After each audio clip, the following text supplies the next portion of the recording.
नमस्कार दोस्तों। आपने कुंडली में कई लोगों को देखा होगा कि 12वें भाव में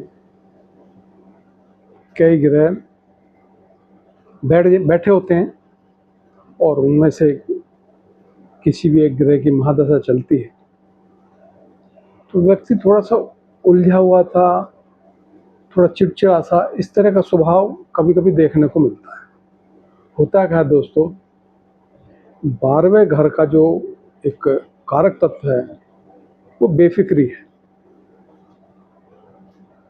कहने का मतलब ना किसी का बुरा मानना, ना किसी को बुरा कहना, चीज़ों को जाने देना।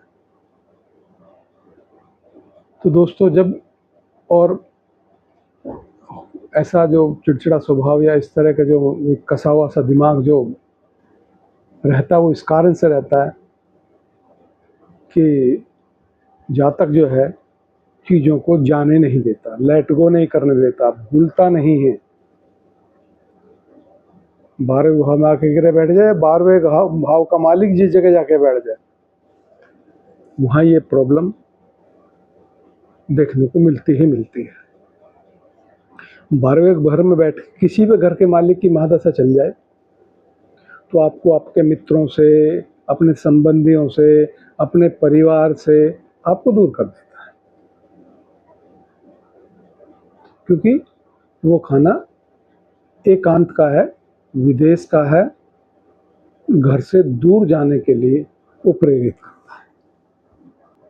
तो कई लोग होता क्या है, कई लोग घर से दूर सर्विस करने चले जाते हैं, उनका कुछ इस तरह का जो है नौकरी इस तरह की हो जाती है, ट्रांसफ़र हो जाता है कि उनको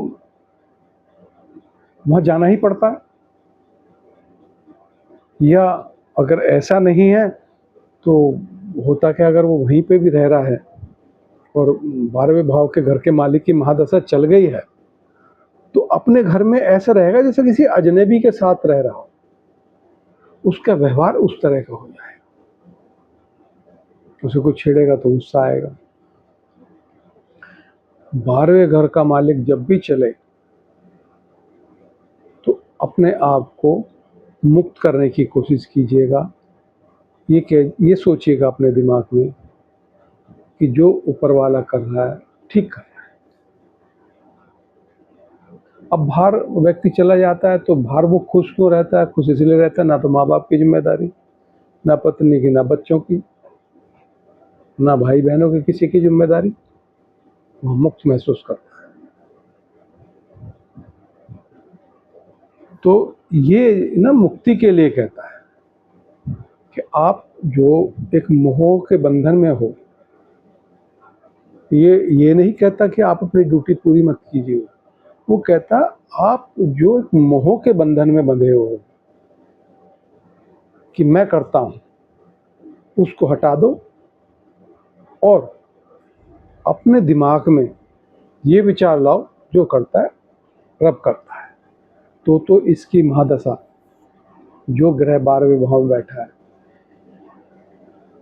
अच्छी जाएगी, नहीं तो बार बार आपको मानसिक दबाव, एक चिड़चिड़ापन, एक अकेलापन भी ये देता है। आप अगर कहीं दूर नहीं गए अपने घर से इसकी महादशा में तो आपको घर में ऐसे रह के ऐसे लगेगा जैसे मैं अकेला हूँ, क्योंकि ये सबसे ना ये जो एनर्जी है 12वें घर के मालिक की, ये आपको ना दूर करने के लिए कहती है, चीज़ों से मोह हटाना। प्रेम करने के लिए मना नहीं करती वो कहती है मोह नहीं होना चाहिए। आप किसी की ज़रूरत बने, आप किसी को ज़रूरत ना समझें। यहाँ पर जो विचार उठना चाहिए, दूसरे की ज़रूरत पूरी करने के लिए उठना चाहिए, अपनी ज़रूरत पूरी करने के लिए नहीं उठना चाहिए। नहीं तो एक बेचैनी सी दिमाग में, एक अकेलापन सा हमेशा साथियों बना रहता है। तो 12वें घर में किसी भी घर का मालिक बैठ जाए, आप ये सोचिए कि अगर आपका दूसरे भाव का, जहाँ तक का दूसरे भाव जो धन का भाव है, कुटुंब का भाव का मालिक जाके 12वें में बैठ गया, तो ये प्रेरित कर रहा है कि आप कुटुंब से दूर चले जाइए। ये कह रहा है आप धन से दूर चले जाइए। कहने का मतलब क्या हुआ? धन से दूर जाने का मतलब धन का मोह मत कीजिए, क्योंकि 12वें में बैठ के तो खर्च तो होगा ही, तो क्यों ना समाज कल्याण में करें। और अगर आपको पैसा चाहिए तो आपको अपने परिवार से कहीं दूर विदेश में या दूसरे कल्चर में, दूसरे स्टेट में जाके काम करना पड़ेगा, उसी ही कंडीशन में। क्योंकि आप जब वहाँ मुक्त हो गए, ये कह रहा आप कुटुंब से मुक्त हो जाओ, तो मैं आपको धन दूंगा, मैं आपको सुकून दूंगा, उसी कंडीशन में।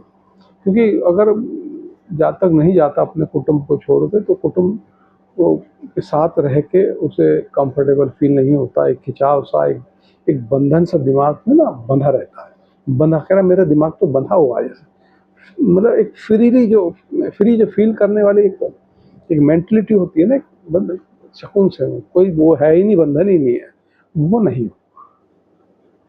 तो दोस्तों 12वें भाव में ग्रह बैठता है, थोड़ी सी शुरुआत में दिक्कत आती है। 12वां भाव ध्यान का, मेडिटेशन का है, तो आप अपने अंदर झांकने का है,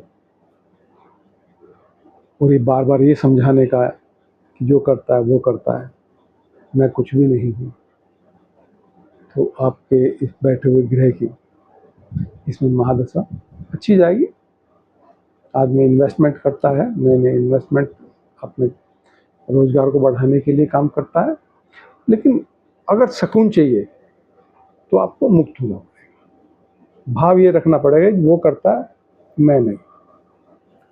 राम राम दोस्तों, कैसी लगी वीडियो ज़रूर बताइएगा। जो मैं आगे भी आपके लिए वीडियो बनाता रहूं, कमेंट्स करिएगा, चैनल को सब्सक्राइब जरूर कीजिए।